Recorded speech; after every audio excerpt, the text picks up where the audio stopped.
Neuvième leçon. La virgule et l'ellipse. Avec cette leçon, nous terminerons l'étude du premier rôle de la virgule, qui est d'indiquer une modification dans la structure de la phrase. Nous avons vu que la construction se modifie si on déplace le complément de phrase, si on ajoute un ou des éléments non essentiels dans la phrase. La construction d'une phrase peut également être modifiée par l'effacement d'un élément.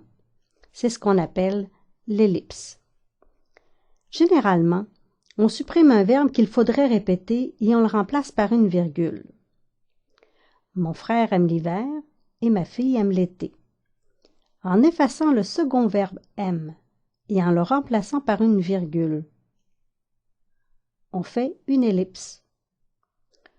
On trouve souvent l'ellipse dans une phrase coordonnée ou juxtaposée à une autre par le point-virgule.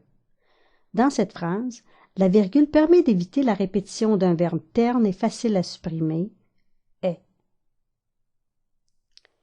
Si la phrase reste claire, on peut supprimer et le sujet et le verbe en marquant l'ellipse par une virgule. Ici, on a enlevé « nous visiterons ».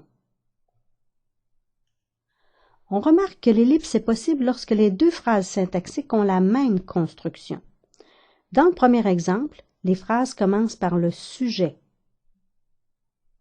Dans le second exemple, elles commencent par un complément de phrase. En résumé, le premier rôle de la virgule est de marquer le CP déplacé, un élément inséré, et nous venons de voir l'ellipse du verbe.